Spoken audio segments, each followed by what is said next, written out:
ask yourself questions like, is the common denominator me all these times? When alcohol, for me, was the people that used it that made me toxic. I've always found myself gravitating toward chaos. Afraid of strangers, kid? You just gotta be careful out here doing this. A big farm right there, is that you? This process that we talk about, do you think it's possible to get someone out of it while they're in it? He's a boy. He's a good kid, but it seems like there's some broken support beams at home. I'm gonna give you a countdown. I want you to come down on it as hard as you can. You hear me, boy? 3, 2,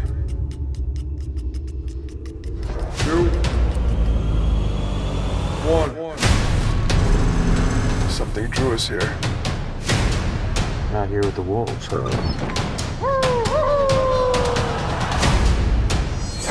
Always bringing trash in here. You are not a hero. You're gonna have to forgive me for what's coming. Wait! We're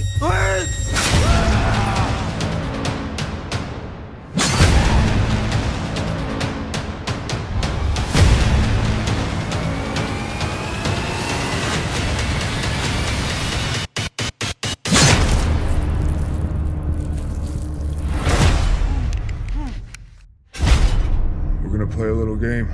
You're gonna pretend that your life isn't already over.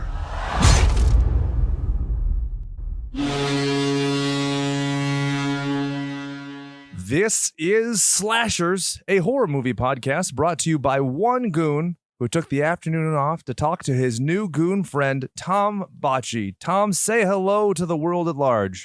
Hello, fellow goons. How are you today, my friend? I'm doing good. Thanks for having me on. So you are a rare percipient witness to the drama that is my life.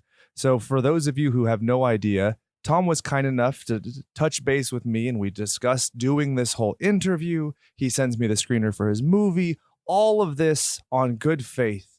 And then my wife is looking at social media and she goes, "How the fuck do you know Tom?" And I was like, what?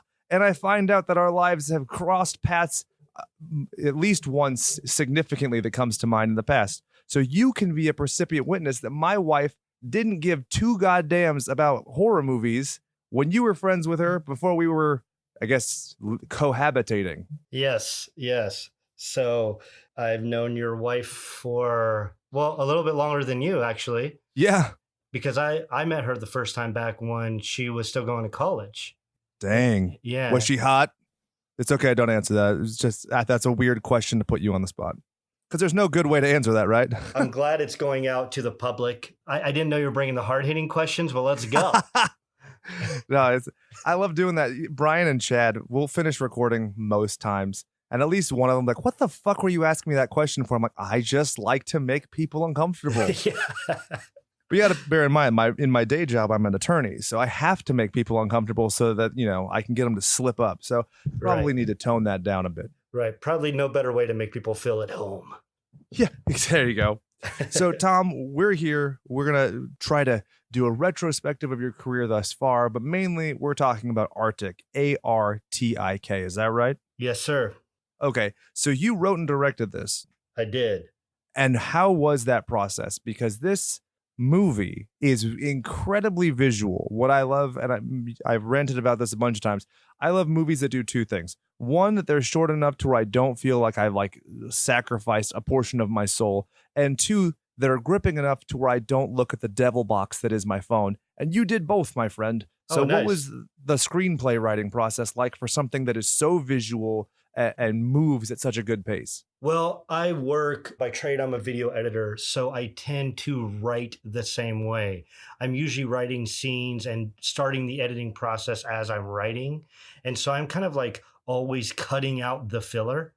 And, I don't know, a lot of my favorite movies growing up, I just remember they moved so quickly, like movies like Streets of Fire or The Road Warrior or Rapid Fire. It's like these are movies that, by the way, if you notice, two of those have fire in the title, so maybe I'm just into fire. I don't know, but like there were movies that just like moved so quick. It's like once we got into the setup, it was like just go, and they were edited really well, and I'm just really into that. I think naturally I gravitate to that because I'm a video editor, so I'm always into like pacing, you know. It shows, yeah, and Yeah. especially to hear you say that the Road Warrior, means a lot to you. That's great because the characters in this film, the dialogue in this film, I got a vibe like that. Not even trying to blow smoke up your ass, but Holton, to me, even in his like monochromatic color scheme, was reminding me so much of Rogochevsky. So that's awesome. Nice.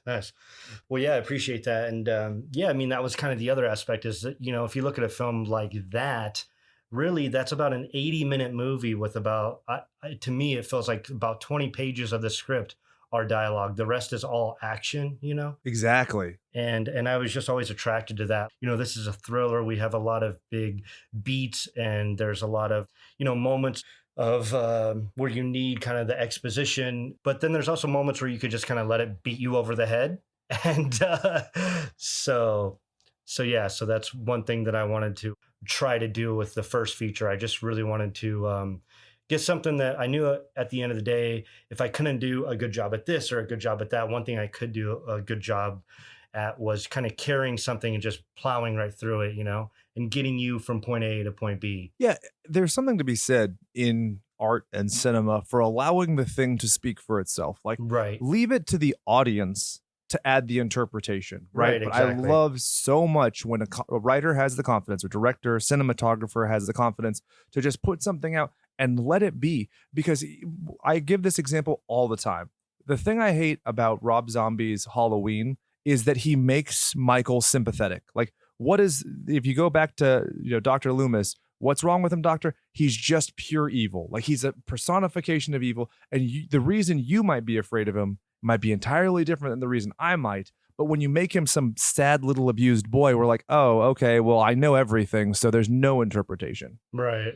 Now, was it tempting with a character like Artik or Jerry G. Angelo to give him more of a backstory, or was it almost like fun even in the writing process to make sure that less is more? Well, originally we had a lot more in there, and when we were on set, we kind of decided to, we filmed more, but we decided to move away from it, and also we were constantly like bringing the dialogue down because his performance just seemed to almost like it felt more powerful when we were resting on him. Okay, so let me just give you a little bit backstory. My dad passed away, and I started writing about that, and that's how the character of Artik developed, which may be a little weird, but Artik, since he's a serial killer, Yeah, I was about to say, you're like the statute of maybe limitations has passed because he's passed, but still, Yeah. you might be an accomplice. Right, you're like, you might want to talk to your therapist about this, but the idea is when I was writing about it, it was helping me like heal and get over that. But one of the things my dad did when he talked, when he would have a conversation with you, is he would make the conversation come to him. So even if he's speaking words towards you, he's so patient in between each sentence. It's like it created this uncomfortable, super strict environment when we were growing up. And so I always thought, well, that'd be great to capture in like a really, just like a more demented character. And so that's kind of how, when we were there, maybe Jerry was doing the lines and there was a lot of lines. And I was like, hey, let's slow this down. Let's take out, okay, how about every third line we take this out and see if we could make these two lines make sense. Okay, now let's combine them. And so it was a very interesting way to go about it because it was almost like we were editing on the fly, Absolutely. And I think it works better that way, honestly. Yeah, and it speaks to his ability to work on the fly. And you say, all right, you do this, you try this, and that sense of experimentation, he truly does a very good job. Because what you're saying about him having that kind of magnetic personality, he has a very Gregory Peck kind of presence in this, where he leaves those like pregnant pauses where you're like, well, please, for Christ's sake, someone, which is awesome. Yeah, definitely. I guess in the writing process, you have him maybe a little bit more verbose. So the staunch contrast between him and Boy Adam is even more severe, right? Right, exactly.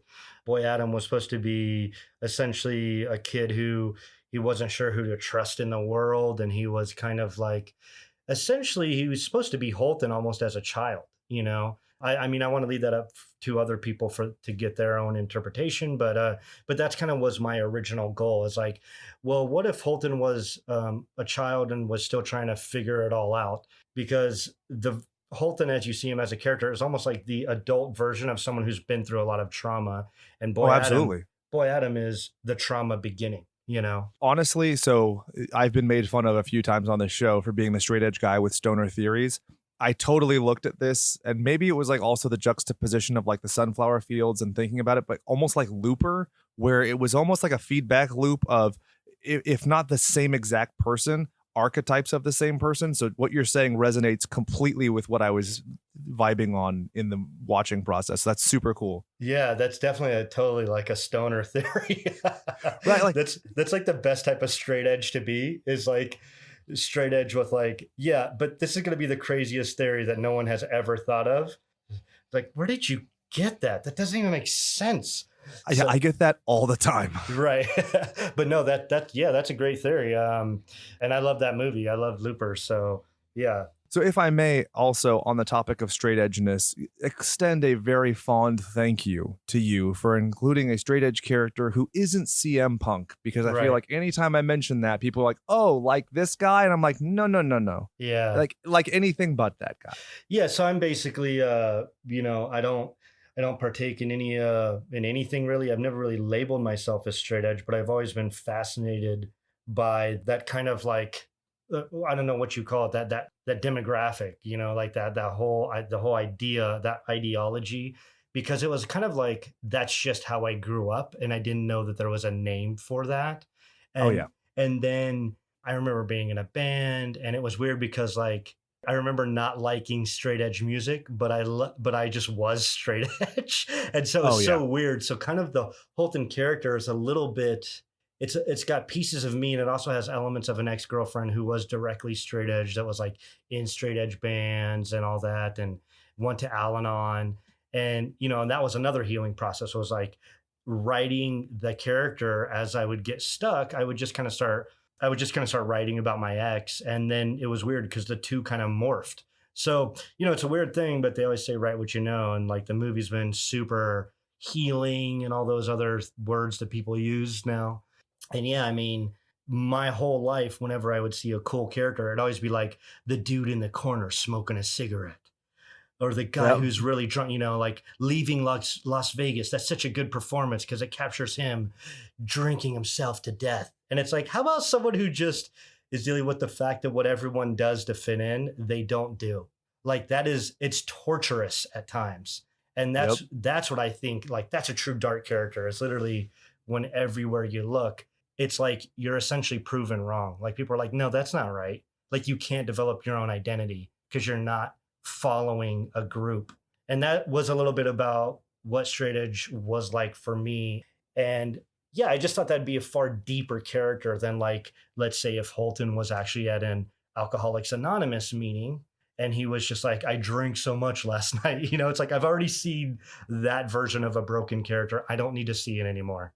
Yeah, it's to the point of where that's an archetype. Whereas this, I mean, there is no archetypal straight edge guy who's so emotionally broken that they're experimenting with any type of counseling they can get in what seems to be a very rural area with no resources. And also, I could totally empathize with the idea of having been surrounded by alcoholics, going to that kind of place for, you know, mental healing. I have a friend, Zach, who's a drug and alcohol counselor up in San Francisco area, and he's completely straight edge, and it's the same kind of thing. So just like you, your autobiographical nature influencing your writing, it's also influencing the way I'm seeing this movie. Because for us, it's something like, oh, cool, this is something so unique, and it means a lot. And to somebody else, it might not mean anything, but it's not detracting. So worst case scenario, it's just like, oh, what does straight edge mean? Oh, well, this is moving on. Right. So I think that it's a very clever way of doing it. Now, on to another of my obsessions, of which there are many that you've hit on, comic books. Oh, yeah. I love it. I love so much, because I'm sure you've seen movies like Super or things or Defender with Woody Harrelson, where it's a guy who's disturbed and he looks at the superheroes as this, I'm going to be the hero, but they come across as the butt of the joke, like in both those films, it's almost as if like they're quote unquote on the spectrum and they don't really understand the ramifications of what they're doing. Whereas with the character Artik, I mean, there's so much like rich fun that you could have mentally chasing that character down. Yeah. Can you kind of describe for me the idea of where comic books go into this character? Yeah, so the idea, originally, this goes back to my day job. I used to work at Disney, and I hated it. I hated every day I walk in there, and every day we would cut stuff for Marvel, and I just would sit there cutting these things and thinking about how much money all of these things cost, and the fact that I was being paid a ridiculously low freelancer rate, and there'd be other employees around me who are going through the same thing. And they would just sit there in the excitement of, we get to cut a Marvel thing? Oh my God. My wife needs money for her cancer treatments, but I can't believe that I get to talk about Stan Lee. And it made me fucking sick. And I think Disney's just if there was ever a depiction like of what hypocrisy truly is, it's the company that produces the dreams, the land of fun, and what they really are and how they really treat their employees. And so to me, it was like this great idea of like, so you're telling me there could be someone who maybe they're failing in everything in their life. People around them are not happy, but they are so obsessed with comic books that it's almost like they lose their grip on reality. And they're just like, no, it's fine. As long as I get to work on my books, the world's going to be okay. Or like their version of the world. And it just hit me like right then, like while I was at that job, like this has to be the background of some sort of character, like a guy who just really where he lives is amongst his creations and not in his own life. It's almost like he's delusional or he doesn't understand what he's actually doing. He only understands what he's creating when he's creating his comic books. And the same goes for his victims. His victims are extensions of his comics. So that was a little bit of what I was going for when coming up with Artik. When it comes to that first victim, this is my interpretation. I think that based on what you just said, it's true. It seems that this dude has done nothing wrong. This dude, he's almost like the senator's daughter at the start of Silence of the Lambs. All they're wanting to do is help, the Ted Bundy wannabe, and then they become the victim. But Artik looks at him and is like, you're the problem. You're this embodiment of evil because of his projection of his own work. So just like you're saying, he's not dealing with the rest of the world. The rest of the world is just kind of the accoutrement to his delusion. Right. That was a big word, but yes, I agree. I try to pretend to be smart because I say butt fucking every other word. So I feel like sometimes I got to elevate the language on the show a little bit. Right. But yeah. I mean, you're right. I agree. In going to the wife now, that's a very fun character because her neuroses manifest in multiple ways, which I think is a much more accurate way of describing or showing somebody with any kind of psychosis. One thing that I've always been frustrated with in movies is how everybody is so simply crazy.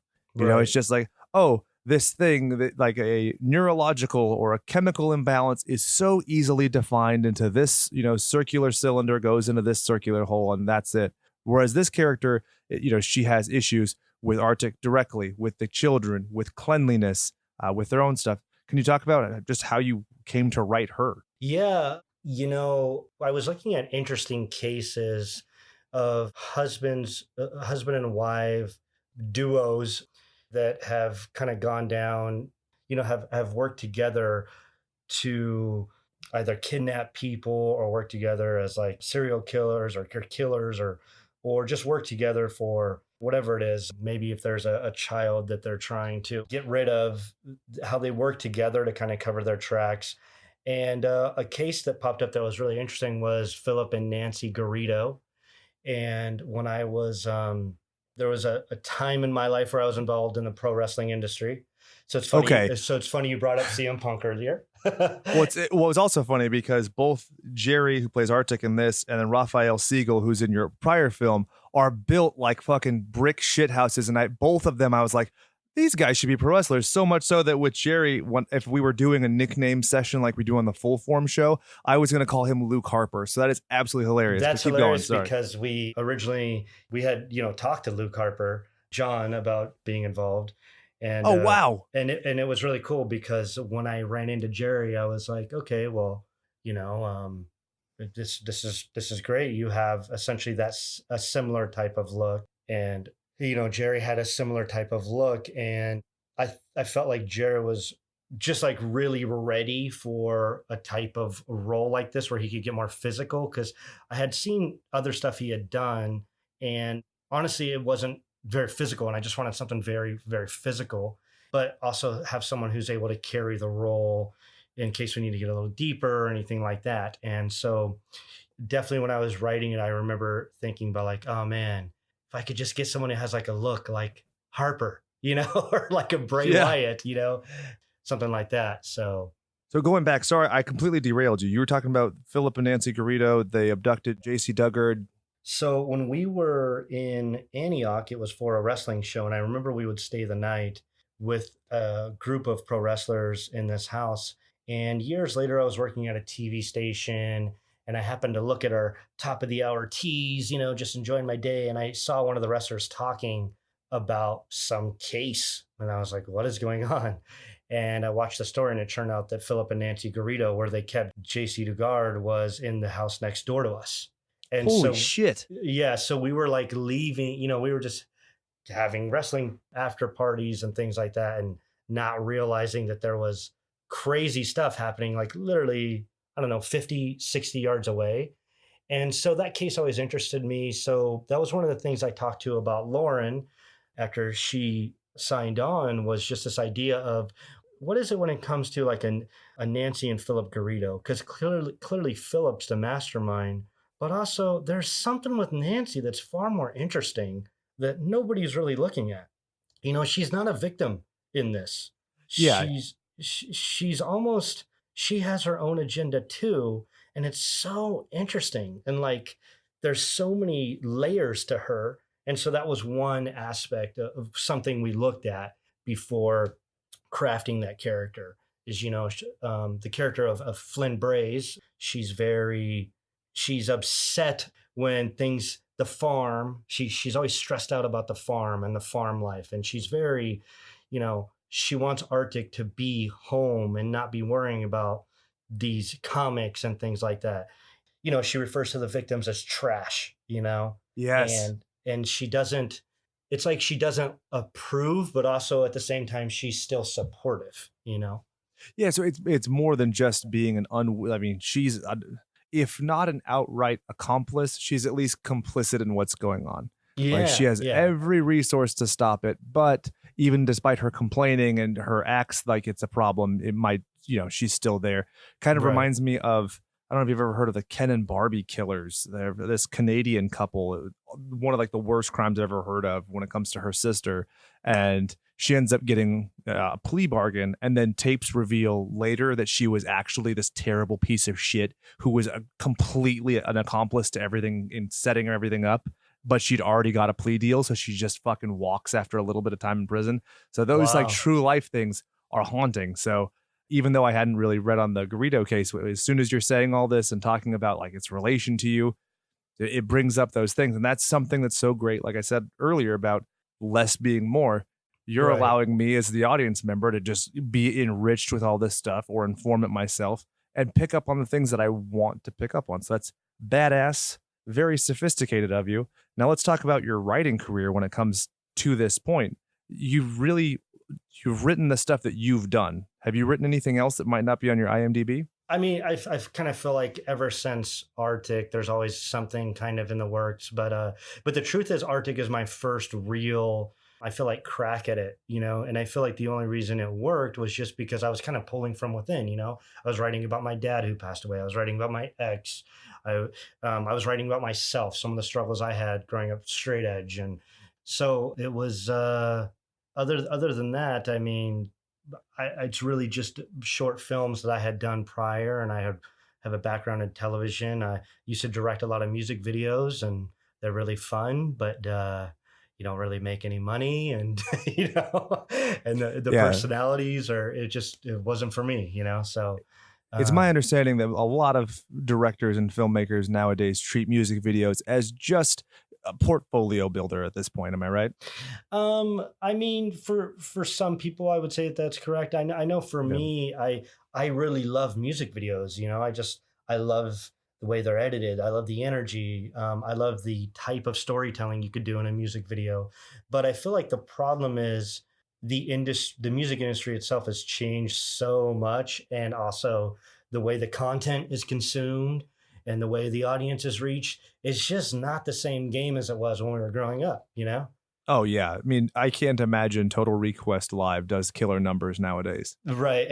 And I mean, you're not going to see videos like Pearl Jam's Jeremy or or like that Come As You Are video from Oh, Nirvana. absolutely. You're not going to see those types of things. What you're going to see is people pushing image over everything, and it's, I don't know, man, it's just everything's following these trends, and It's all gimmick, right? yeah, it feels a lot of it feels like filler, Yeah, this might be a little bit of a detour, so bear with me. But when it comes to, like, how chapters in your life, just that's the end. I very vividly remember watching the music video for OK Go when they do the fucking treadmill thing and be like, this is where I stopped caring about music videos as much, because, and to their credit, I mean, they nailed it with their audience and that's fine. But I knew that from there, it was going to be, how can I get people's attention? It's going to be Opa Gunman style with explosions and silliness. And the artistry, like you just mentioned, name dropped, 2 music videos that I've always loved. Like Jeremy, that's a fucking short story that happens to have music behind it. Right. That's like I said, a detour. But you're informing the audience so much of yourself because you're an editor, a musician. So you put those things together. I mean, you could in turn talk about this movie being one long music video. So let's cue into the musical discussion. Oh, sure. Was that fun, or was that, because this is one of the things I'm always so fascinated with. So you're writing, you're directing, you're doing everything. So this is as much of a singular vision as you can have with a crew of 20 people, right? Right. So the music, are these things that you had in your mind before you even started filming? Does this happen in editing? How did that go? Yeah, I mean, even as I was writing the script, I could imagine a sound to the film that sounded like instrumentation that was broken. So and I don't mean like a trash can falling over or like the sound of glass breaking. I mean like a guitar where the neck is broken of the guitar and the fretboards like are all jacked up. And so when you play a normal chord, it just doesn't sound right. And that's how I imagine almost like every instrument that was involved. And so when I talked to the composer, Corey Wallace, we got together and kind of formulated. First thing we started doing is just like assembling lots of sounds. And then there were times where it was just like, man, this is sounding so clean. I think this needs to sound broken. Give me a guitar. And I would like pick up a guitar and do a crazy sound. And then he would sample that and loop it into something. And then he would add all these layers. And so originally I thought I would kind of be very removed from the music process because from the scoring process, because I just really like people doing their own thing and me giving them some groundwork with them going. But ultimately what I found is like there were certain sounds that I was attached to that I did not realize I was attached to that were happening since when I was writing the script. And so after we were already done editing it and we were now scoring it, every time I saw Artik, I just always imagined like these low end, almost metal notes, like drop D tuning from like a weird guitar with the neck broken.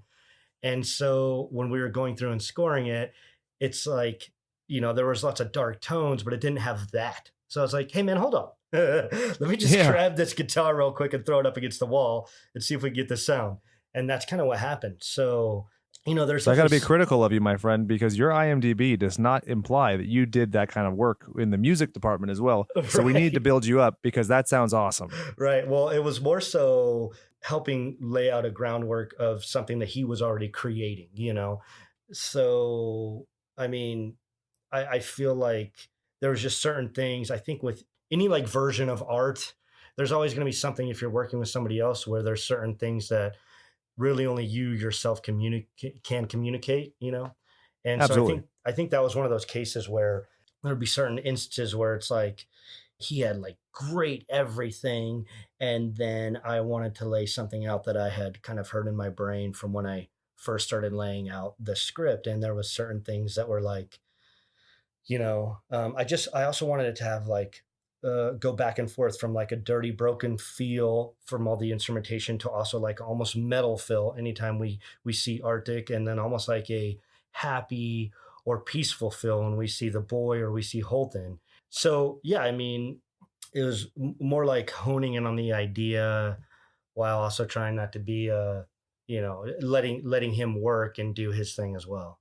Yeah, you have a very good wall of sound kind of feeling in it, Mhm. even when there's minimalist music, because you're doing great work with the tones and the full effect of it. You're creating something that's way bigger than I think what people would give it credit for, which is awesome. I think that shows very clearly. And what you're talking about reminds me, and it sounds like you've probably had these sessions before, being in a band, picking up somebody else's instrument and be like, hey, can you do something with this? Because I feel like this could work. And some of the Right. most fun times that I had in a band was pretending I could play guitar long enough to be like, all right, well, just put it as a bridge somewhere, but just so long as I know that I did something worthwhile besides yelling is awesome. Right, right. And it's also the idea too of I wanted something that felt like it moved. It, pacing wise, I wanted something that moved quickly, but I wanted the music to like add another layer of that to really rush you along. So anytime we had down moments, I was like, no, let's fill this up. We're editing this. I want this to feel like this is a trailer. I want it to feel like a I don't want it to move like a normal film. So that was kind of part of that. One of those secrets you see in some of these great trailers is they're kind of filled with music, and it's they're over before they begin on some of the better ones. And by the same token, when people break that role and do the opposite, it gives that trailer sometimes some extra tension, more tension in areas you didn't expect because you're not hearing those things. So I just kind of wanted to play in that space, because I just wanted it to feel not as we're going from A to B to C to D. I Yep. just wanted it to be like you're in a scene, and then I wanted a certain kind of like broken, you just got smacked type of Yep. feel to get to something else. Because I haven't seen that, and at the end of the day, that's kind of what I'm trying to do here is do things that I haven't seen that feel uniquely me or something that I've always wanted to see. That's kind of like us with this podcast is we created content that we wanted. But what you Right. just said kind of reminded me, and forgive me if it sounds like I'm making light of your work and your process, but when Gabe Lewis in The Office says it's almost because he's showing that like horrifying short black and white film at the Halloween party, like it's almost like the person who made this knew that like story structure is comforting in some way or narrative is comforting. And what you're doing is you're giving the velocity of a trailer but without any of the, I guess, anticipation, because you don't let people anticipate it, which I've been ranting as much as anybody will fucking listen that I've refused to watch trailers anymore. I watched your trailer because I wanted to ask about this point, given that you're an editor.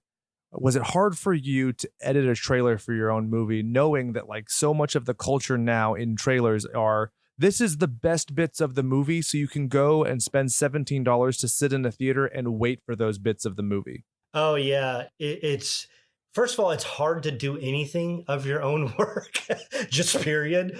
Like if you remembered back to those days when you're in a band and it's like, hey, we have to release a snippet to a radio show or something. It's like, what the hell are you going to release? Yep. And there's so many bands I remember back in the day were focused on the single, and it's like, yeah, but what if you're just a band that does music that you like and you have 12 songs you like? Like, what do you do? What do you give them? And so I remember us being like overly ambitious and trying to do like a concept album, which was an EP, and we're like teenagers. That was dumb, and nobody had the patience for it. Everybody Right. wants the single. Yeah. Right. Yeah. So it's just really hard in general to be critical of your own stuff. But the best thing, that I just kind of have been learning the past 10 years is just the ability to like separate myself from things I do, like the things I create, and just letting them sit and marinate for a while and then kind of getting more critical about them. But yeah, it was really hard. It was also the first trailer I knew I wanted to cut something that felt a little more hype oriented. And I feel like those cuts are a little more easier, especially if you're pulling from your own project, because you understand where those like, well, I got to pull the best 17 scenes are. The scenes with the biggest booms and the most nudity or whatever it is you're Yep, going for, exactly. And the second trailer for me, our official trailer, is the one where it really got down to the nitty gritty, and I had to do it really with the implication of certain things and use a lot of editing tricks. And that one felt like a big challenge because I wanted to tell a story, add some hype, and also add some ebbs and flows to the trailer. And that's, it's a lot more difficult creating a roller coaster of emotion than people think, and much less the art of trailers in general. It's insane. I don't think people understand that it's like an entirely different form of communication, commercials, trailers.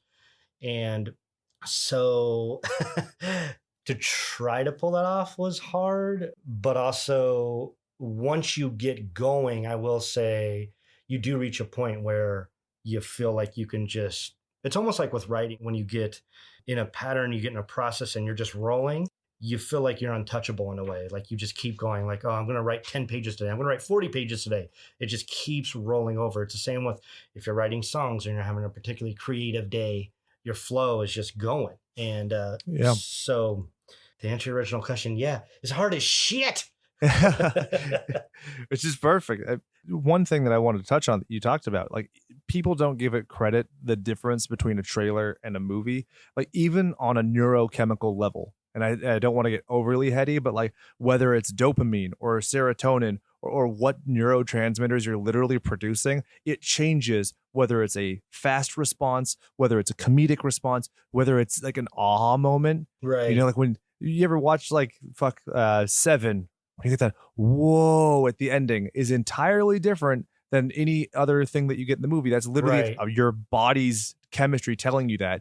And here you are having to take your own work and chop it up and make a Frankenstein's monster to make something that is indicative of your work, but also has to hit someone on a completely different level, which isn't fair to you. Right. And and then the interesting process, in terms of that is, I don't think a lot of people realize, especially when they are if they are crafting their own films, trailer or anything like that, about the different types of techniques that play on certain emotions, like thematic editing, making you feel something with just seeing images instead of seeing what's happening in those images spelled out. So making you feel, gloomy and depressed instead of just showing you a shot of someone killing themselves or something of that nature, or a rabbit being choked. It's like, I'm just going to show you a bunch of things that give you the impression when you look at them that creates a theme of emotion. And so the way editing pastiche, works is, if you will. Yeah, the way editing works is so interesting because you could show someone the beginning of something and then the tail end of something, and in their brain, they'll put the two together. They understand what just happened. You only need to show them a fraction of a second of one and a fraction of a second of another. So that's a really interesting technique to study when it comes to editing trailers or just getting across emotion, is the fact that a person's brain will fill in the gaps for you. Well, 100%. I mean, I've ranted about this all the time. But one of my favorite topics to bring up in terms of that exact thing is Texas Chainsaw Massacre. You can go up to pretty much any dildo out in the street and be like, oh my God, you remember that movie, right? And they're like, yeah, I remember that movie. It's so gnarly. Like, you remember seeing that meat hook go through that girl's chest? Oh yeah, I totally remember. Well, it doesn't fucking happen. It's never on screen. You see her being lifted. You see her descend. You hear a squelch. You never see it happen. That's your brain making up fiction, which is amazing to think.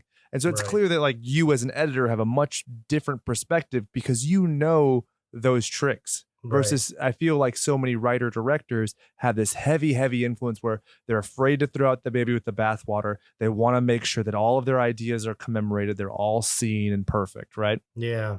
And I think for me, it just, I don't know, like I love throwing shit away, like I love taking a script and I'm like, yeah, let's kill 20 pages of this. Like I love that idea. And I think that's where you should be if you're trying to like create something that you really want to a move the way it should. And I think a lot of people tend to get tied up in that idea of like, they're so attached to so many ideas. Like I felt guilty about being attached to certain things in the writing process when it came to the music, but I just knew that was the whole voice of it. So I had to add it in. And if you're not that critical, then it's kind of like, what are you doing? Like, are you just fulfilling your own type A-ness here? Like what's going on? You gotta Becomes a bit masturbatory, right? You're making a movie for yourself, not an audience. Right. And so making a movie for yourself is definitely part of it, but also I don't know, man, you got to be able to watch your own stuff and be proud of it. You can't just, it's not a home video, Yeah. Right.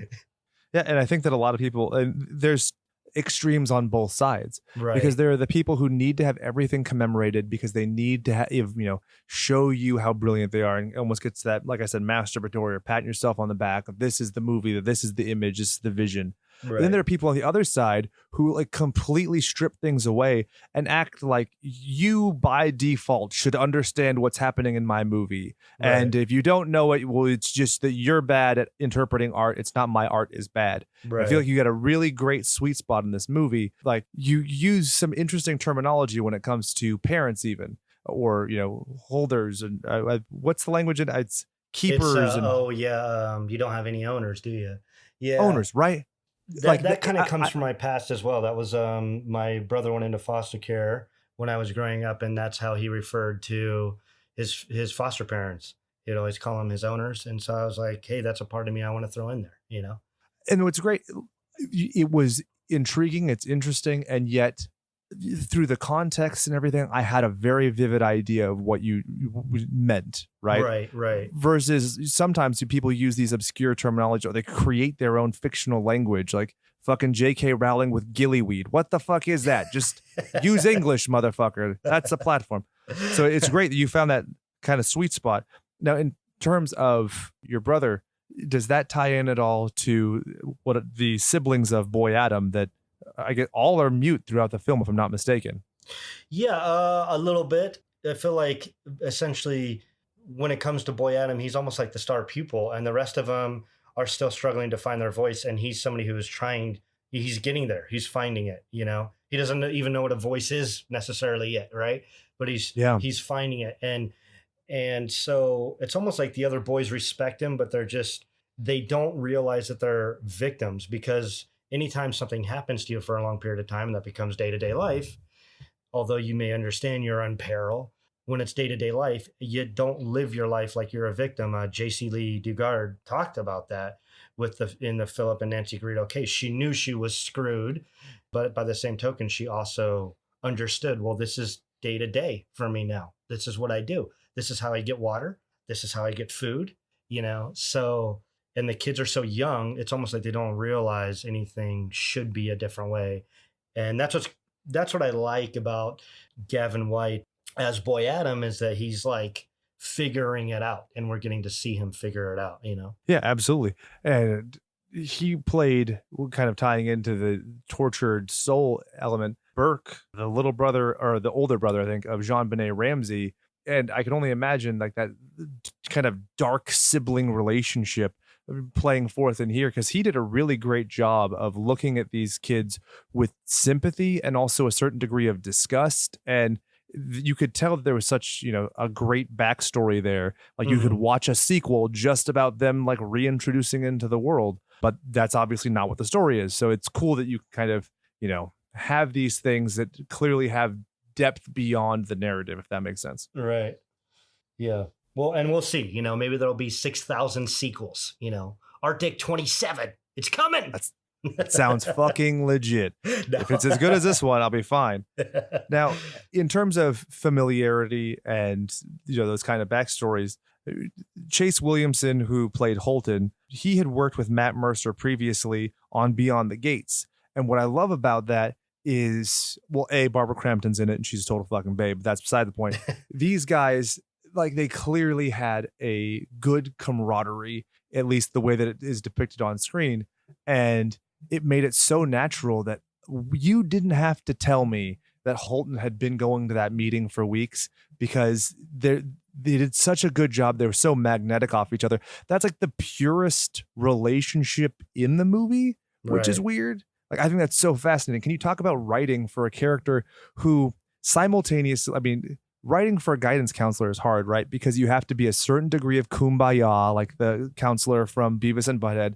But at the same point, you don't want to make them seem like a contrived character who has no substance. So, you can tell he's not an idiot. Like, even he knows something's weird in this house. And then when he gets invited, he's like kind of begrudging because there's more than just oh, well, I'm an archetype, so I'm just going to be a doofus and walk in and, leave my guard down. Right.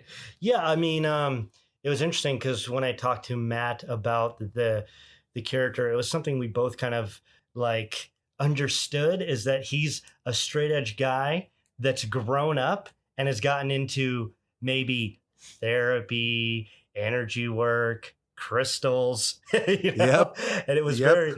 very interesting how you're like, they're not totally kumbaya, but that was exactly Matt's kind of interpretation of it. It's like, it's straight edge meets kumbaya. There you And go. and so, yeah, when I was writing it, the idea was for Carr, the character that Matt Mercer plays, to be more of like a he understands where Holton is, but he's also beyond it. And there's a certain degree of him, because he's this leader of this Al-Anon group, where he feels he's right and he wants to tell people that.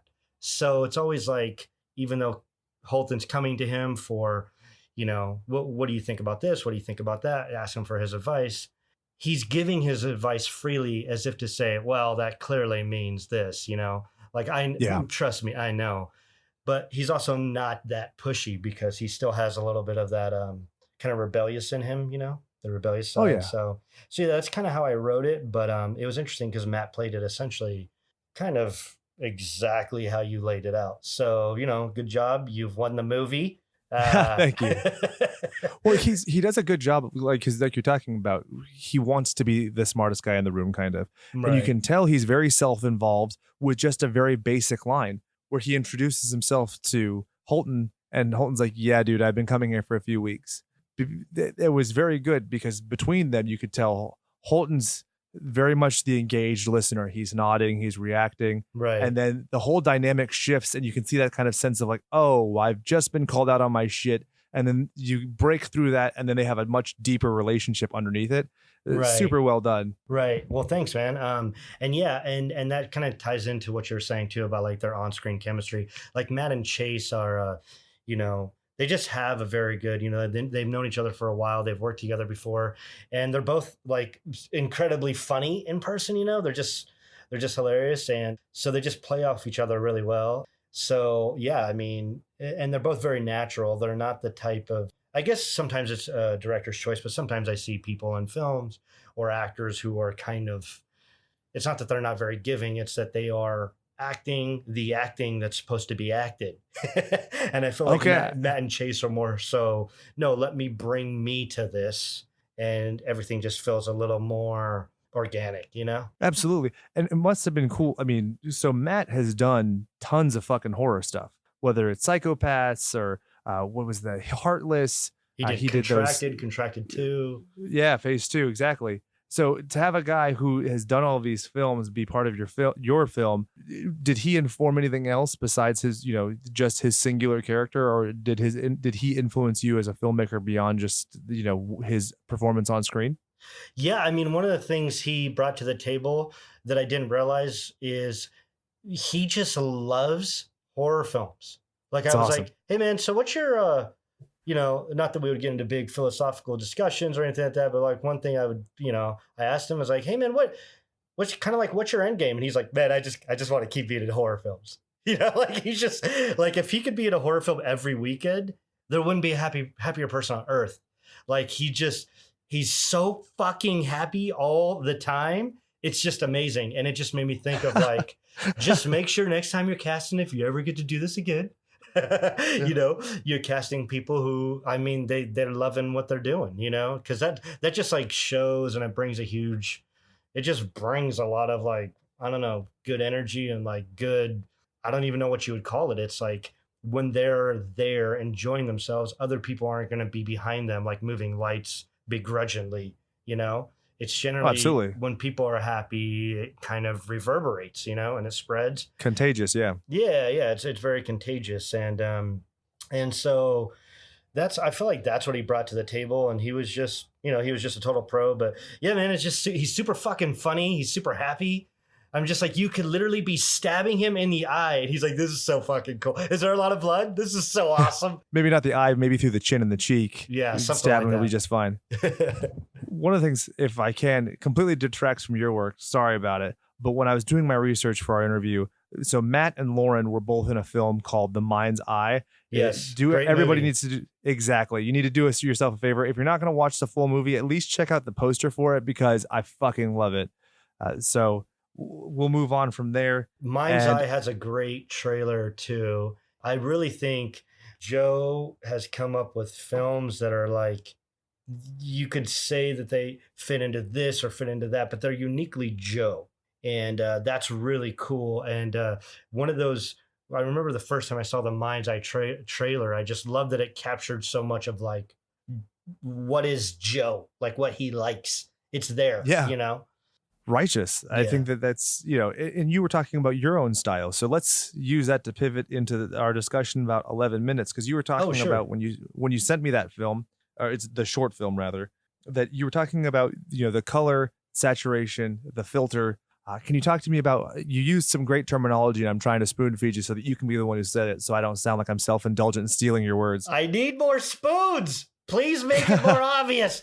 No, yeah, I mean, the kind of like color tone and visual spectrum I've been looking for, I feel like I finally perfected with Artik. And I started it with my first short film, which was called 11 Minutes. And it was this idea of stuff that looked very polished and extremely oversaturated, but like it's almost been ran over by a grindhouse movie, like adding lots of elements of film grain and breaking it down. This idea of taking something super pretty and just destroying it. So it's almost like one of the prettiest movies I ever saw was Amelie. It's almost like if Amelie got ran over by every 70s grindsploitation film you've ever seen. That's what I always wanted is bring me that color, the color of City of the Lost Children. Bring me that crispness, a oversaturation, and then destroy the shit out of it. And there we go, and that's kind of what I feel like Artik is it's a combination of that type of lighting, that type of saturation. And also we still have the grain and the film-like kind of, it retains that quality, the very film-esque 70s, early 80s look. Yeah, it was somewhat reminiscent. There was a film I saw years ago called Bellflower, and aesthetically it's similar, like with your work, but yours is like that would be like the high school version, and you're like the post-baccalaureate version where you're like, okay, but this is how artists do it. Because like that movie looks like it's just steeped in piss the entire time. The filters are so strong. It's like, let's simmer it down. But yeah, I don't mean that to be, it's not a slight on anybody's work, but I had this when I got to your film and the aesthetic, it was very much the Goldilocks. This is just right. This is just enough film grade. This is just like I could tell what you were going for without it being like, oh my God, will you please just desaturate a little bit or change the CMYK, if you will. Well, thanks, man. Yeah, I appreciate it. So in talking about 11 minutes, it's a short that, spoiler alert, is only 6 minutes and 22 seconds long. Oh, gosh. Yeah. I'm just kidding. I'm not actually upset with you. I think that's fun. Leave them guessing. Because when it ended, I looked down at the YouTube and I was like, the YouTube, Jesus Christ, am I 70 years old? I looked at the YouTube. I looked down, I was like, oh, it's only 6 minutes. Even better. Less is always more for me. But in writing that and writing, a film like Artik, let me ask you a question. Has anybody ever reached out to you and be like, you okay, bud? Like, are things good? Oh, man, like every ex-girlfriend, like so many, bosses and ex-bosses, so, but that's how it goes. Yeah, I mean, I just think that when it comes to maybe a little of that, the darker twinge of things, or the darker edge of certain stories, I think I just really like exploring that whole aspect. Because I mean, for me, especially like growing up straight edge. I'm also Polish, so I'm an immigrant, and it was weird being in America and all this stuff. I just didn't have the same vision. I wasn't afforded that growing up. So Yeah. I had to look at everything else from a different perspective. And so naturally, it kind of curved me into this weird analytical mindset. And so I started analytically analyzing all different types of mindsets. And one of the things that just would always draw me in was like that darker element, like that listening to The Cure, like, Oh, no, yeah. I'd be like, hey, but what's that actually about? And that was just one of those ideas where I always thought there was a lot of interesting stuff going on in that part of my brain, while the other parts seemed interesting, but maybe they weren't I didn't feel like there was that much to explore in there. And so, yeah, I mean, 11 minutes for those that don't know is kind of short about a workplace shooting. But the idea is the shooter never has a gun and you're not really sure what's happening. And I kind of wanted to create this mind fuck of things that really was an excuse to have a good editing reel. And I was like, oh, well, I'd love to get a shot of this. I'd love to get a shot of that. I'd love to get a shot of this. And I just wanted to combine things. And then it just turned out that it kind of all gelled together perfectly, And yeah, I mean, it definitely feels very dark. And I feel like it's just more inherently interesting to me than a story about maybe like a love triangle or a story about, whatever else it is, zombies. I don't know, Yeah.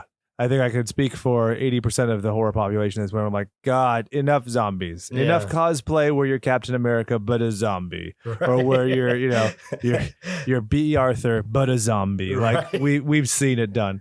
And this is huge. Like you and I were talking before we went on the air, as far as we live in a world where horror has classically been a very good way for people to express horror and sci-fi. I have to give it that.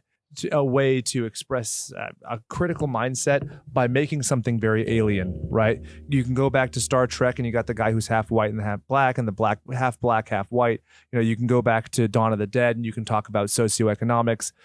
And so in those very broad strokes. And with this, dude, you did something that it is very confrontational to like Sense and Sensibility. You made it 5 years ago and it's still as topical now, if not more so now than it was then.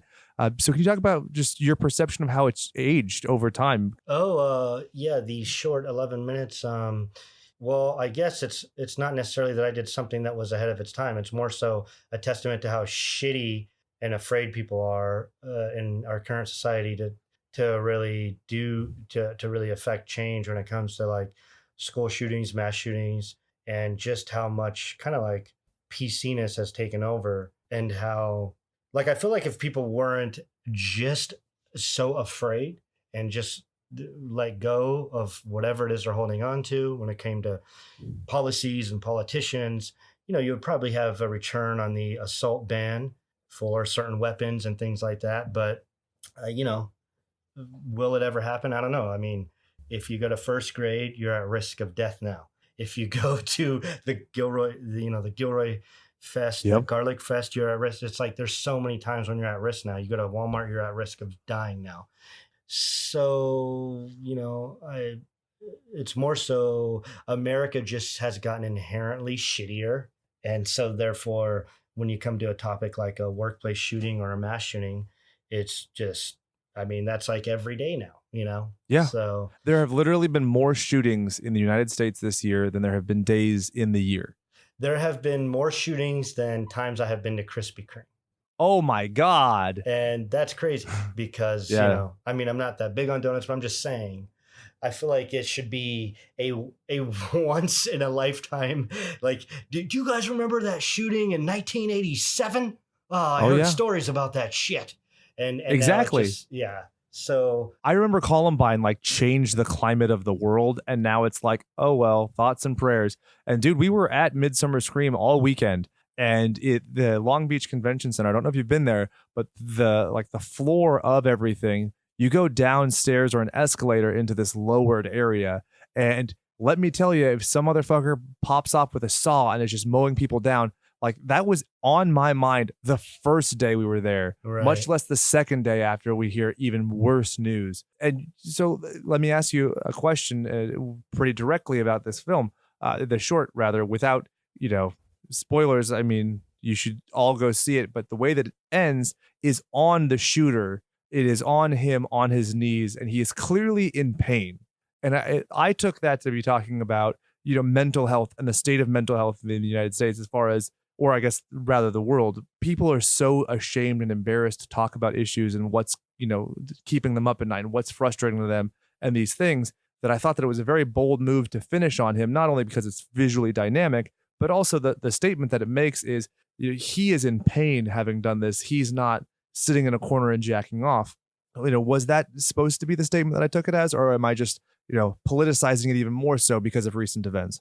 Yeah, I mean, when I was growing up, when I saw Columbine, part of the thing that I thought is like, at first was, wow, they stood up to the bullies.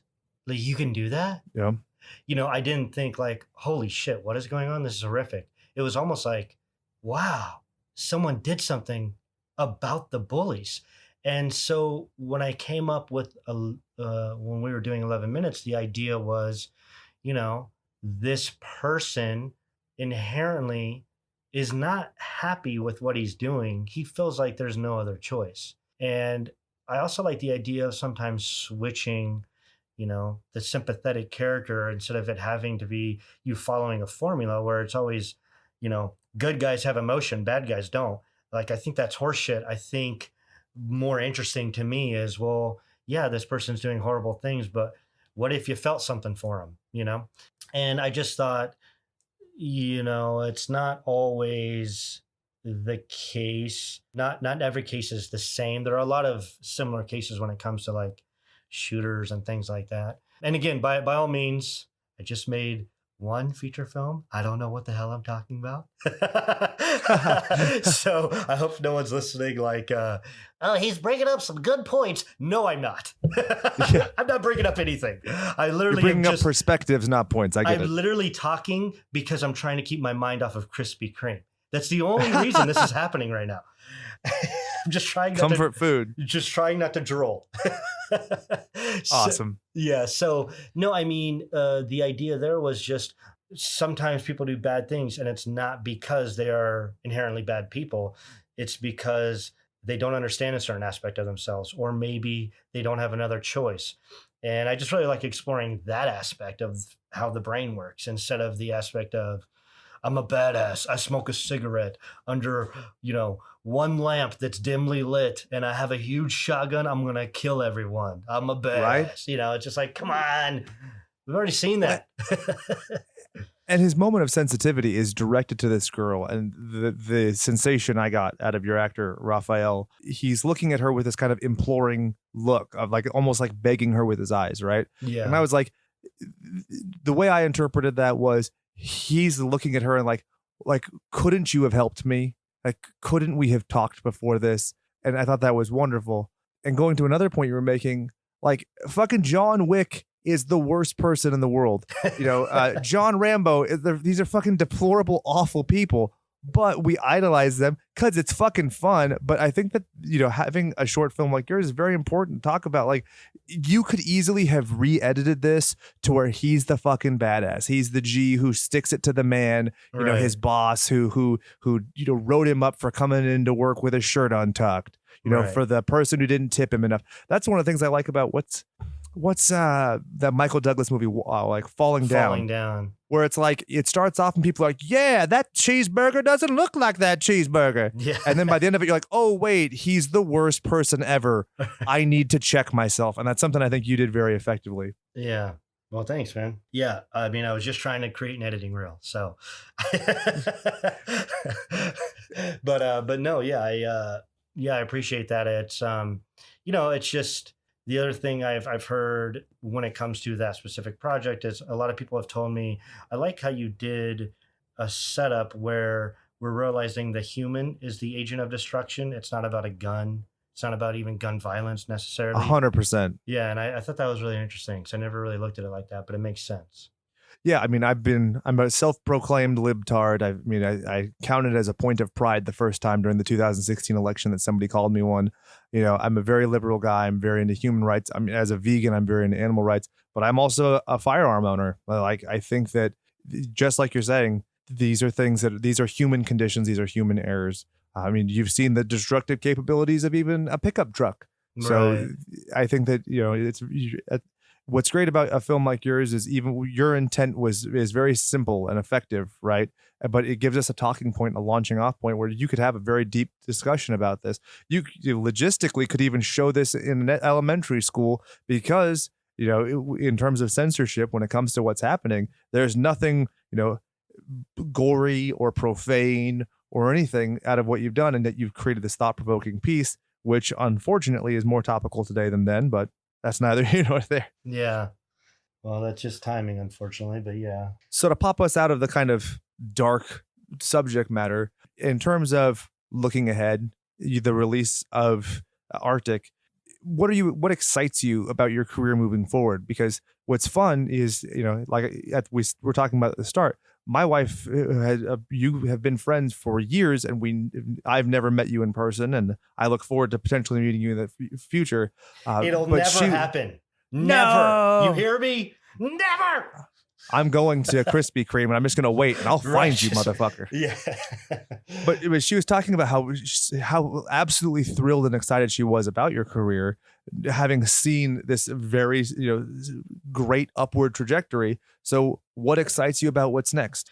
Oh man, I don't know, everything. Like honestly, for me, one of my big bucket list goals was just like, oh, I hope I could move to LA for a year. That's all I want to do in my life. And then like the other big bucket list goal that was like, maybe this would happen at some point in my life, dating back to when I was a kid, was just like, oh, if I could ever do just one feature film.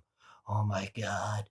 And so now it's like, I don't even know what to expect, and I'm just, I'm not really concerned about what's coming. I'm just like, I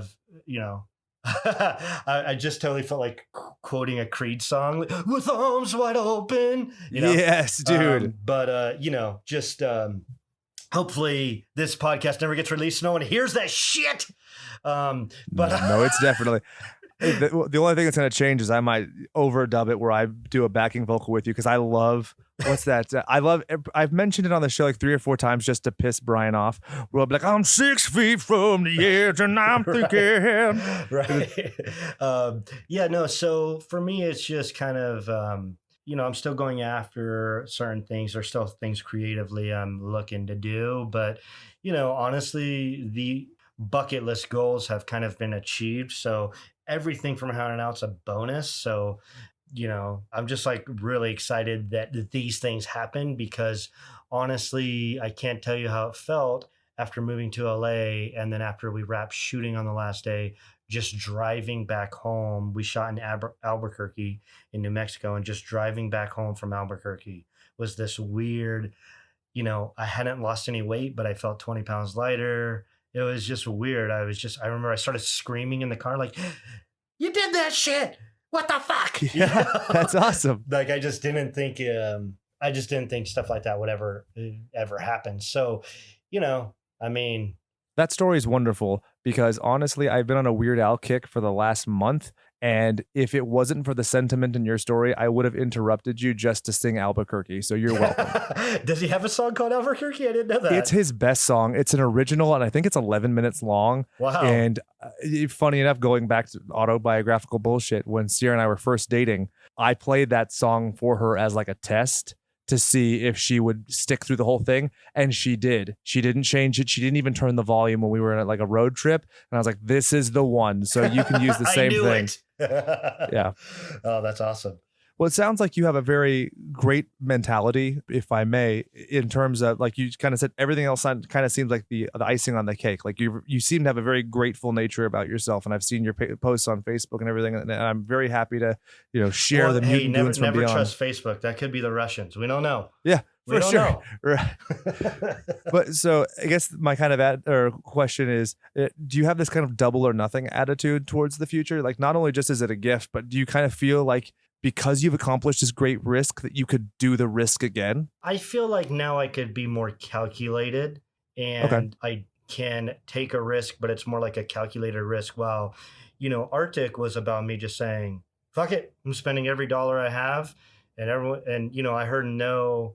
I mean, I heard I was actually counting at a certain point about like getting funding and this and that, getting certain an actor or something like that. And I remember I was up to like 47 no's. And I was like, Oh, wow. why am I counting the no's? And then they just kept coming until the one yes came in. And that's all that matters is you only need one yes. So yeah, I mean, it's not necessarily double or nothing. It's more like now I'm not afraid of no. I'm just like not afraid of being afraid, you know, it's just like, fuck it, let's go. I hope I shit myself. Come on. You know? So, you know, so like when it comes to certain writing, maybe writing on a scene or something along those lines, there's less of a fear of, well, will I have the budget to pull this off? Or do I need to think like a producer and cut back this and this and this? Now there's certain things where, although I can do that, as one option, there's also the option of no, I can just do things and understand how to, you know, move the budget around or do this, or maybe I learned this trick, so now I can do this, and I don't need to be so worried as much, like when it comes to scheduling, you know, things like that. So yeah, I mean that's the main thing, is just understanding that even when I'm limited to is not the end, but you know, also, hey man, who knows if any of us will ever get another chance to, if you'll get another chance to do a podcast, or I'll get another chance to do a movie. So I'm just like, holy shit, this thing's happening now. So I'm just going to enjoy it. We'll see what happens. Well, imagine trying to tell a caveman about the exciting things that we get to do. So like, while the world is a bucket of shit, like there's sometimes sprinkles on top. And I feel like I'm very happy to have witnessed, you know, your sprinkles without being overly silly about it. So the film comes out September 10th on Blu-ray and video on demand. Is there anything that you would like to say in closing remarks to the mutant goons from beyond before we wrap up today? Oh, man. Well, yeah, I have an entire dissertation I would like to present. No. 7 years ago. No, man, just thanks for listening. Thanks for having me on. And, you know, let me know what you think of the movie. And I'll tell you plainly what I think of your movie. I think it's absolutely worth seeing. And Nice. I'm so grateful that I had the opportunity to talk to you, because just like with our good friend Clayton Cogswell, who we had previously done a direct reader spotlight on, it's so frustrating to me that there's something I can watch like this that I enjoy, that is thought-provoking, that is interesting, it's entertaining on multiple levels, could have completely slipped by me, you know, in the garbage chute that is media today, where you have so much just pummeling you every day. I'm very grateful, and if I can influence even one of our listeners to take a chance on it, I'd be very happy to do so. well, that's awesome, man. Thank you very much. And yeah, thanks for having me on. And yeah, maybe we'll get that one listener. There we go. That's what it counts. So for my good friend Tom Botchii, for myself, for Brian, Chad, Jim, who are off doing other things in much cooler temperatures, I am Jake, reminding you to go out there and do something you love. And remember that all work and no power play makes Jack a dull boy.